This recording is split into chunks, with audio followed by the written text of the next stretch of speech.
kill her, and as proof, bring back her heart. But he couldn't do it. He had seen how caring and respectful Nia had been while in the palace. He set her free and asked her to run far, far away from the kingdom. Nia took to her heels and ran without looking back.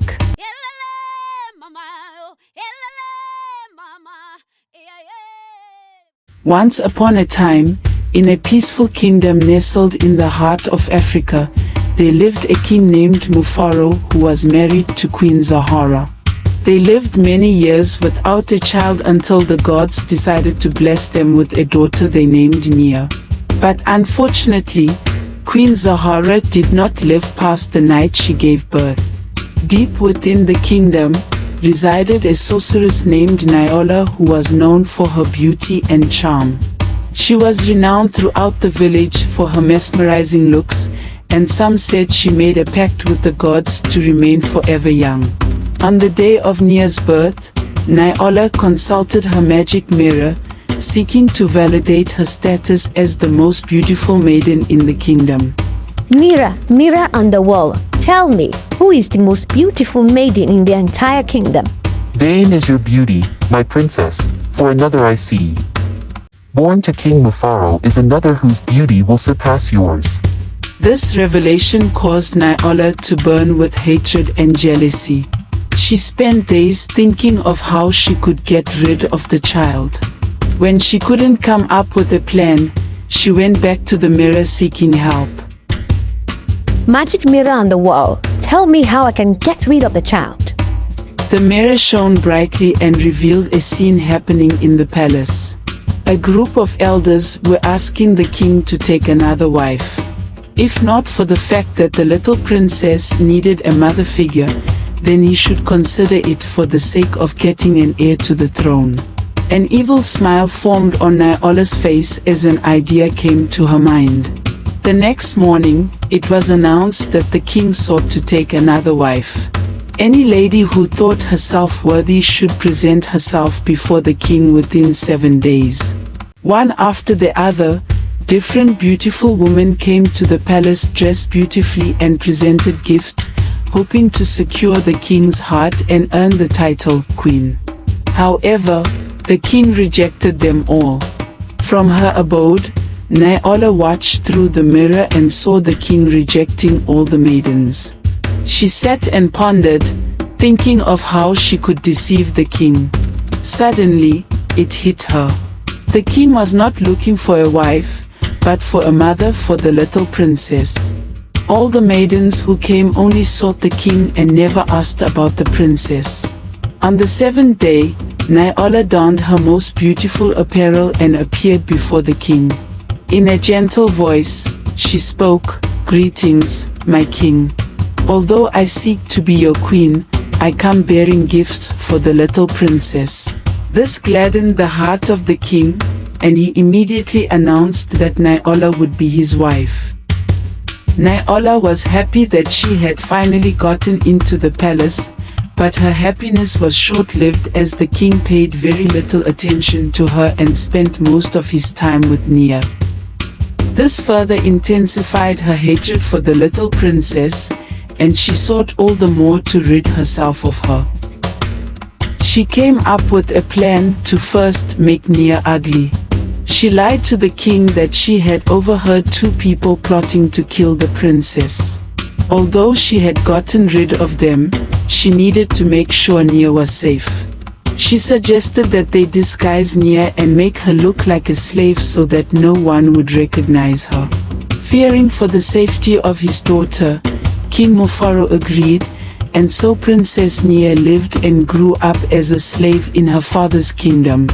This gladdened the heart of Niola, and she made sure to give Nia enough work to make her look dirty and ugly.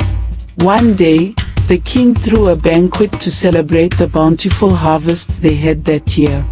He invited the neighboring kingdoms to join him. Niola made sure to get a new outfit made, as she wanted to prove that she was the most beautiful. Once she was ready, she consulted her mirror again, asking who was the most beautiful maiden in the whole kingdom. Vain is your beauty, my queen, for behold a lovely maiden I see. Rags cannot hide her gentle grace. Alas, she is more beautiful than you. Impossible. Reveal her name. Her name is Nia, with ebony skin as smooth as the night sky and hair as dark as the fertile soil, flowing like the breeze. Niola went into the banquet with anger. She had thought she would finally rid herself of Nia. To worsen the situation, she saw a prince talking with Nia, who was serving a table. From the look in his eyes, she could tell he was interested in her. Throughout the banquet, her mind raced with ideas on how she could completely get rid of Nia. After the banquet, Niola kept receiving reports that the prince was constantly visiting Nia. She couldn't bear the thought that Nia was more beautiful than she is and would one day become queen too. Would I poison her? No, it would eventually be traced to me. Maybe I should send her away. But how? Her father loves her too much. An idea came to her. She tricked Mufaro into thinking that Nia had been accepted into a prestigious school for girls in a distant city. She would be trained on how to become a better princess, and this would also keep her away from harm. It'll just be 3 years. And with a heavy heart, he bid his daughter farewell. Unknown to Nia, Niola had actually sent someone after her. Kill her, and as proof, bring back her heart. But he couldn't do it. He had seen how caring and respectful Nia had been while in the palace. He set her free and asked her to run far, far away from the kingdom. Nia took to her heels and ran without looking back. She ran so much that she passed out from exhaustion. When she opened her eyes, she found herself surrounded by a group of warrior women. They looked angrily at her, asking her to state her business. "My name is Nia, and I." "Nia? Princess Nia?" one of the women asked. Nia nodded. She was immediately taken to their village where she was well taken care of. It was later revealed that her mother, Queen Zahara, had helped their leader once when she was wounded during war. Happy that she had rid herself of Nia, Niola consulted her mirror, asking who was now the most beautiful maiden in the entire kingdom. Far beyond the 7 forests, in the midst of the female warriors, dwells Princess Nia, the most beautiful in the land. Nia is dead. I have the proof. You have been tricked. What you have is the heart of a pig. Nia still lives. This drove Niola insane with anger. A simple task, and yet it couldn't be done. She would do it herself. She disguised herself as a wounded warrior and went into the midst of the women warriors. As per their tradition, the women picked a day they would go out for hunting and gather enough that would last them. Seeing that Nia knew nothing about hunting and that there was a wounded warrior to nurse, they asked Nia to stay behind and care for the warrior while they go hunting. This was the perfect opportunity for her to strike. She cast a spell on Nia, causing her to fall into eternal sleep, which can only be broken by true love's first kiss. This she did with the thought that they wouldn't know she was asleep, and they would bury her. Just as she was about to leave, the warriors returned. She quickly hid herself, waiting for the perfect opportunity to leave. The warriors, seeing what had been done to Nia, began searching for Niola, realizing they had been tricked. She couldn't have gone far.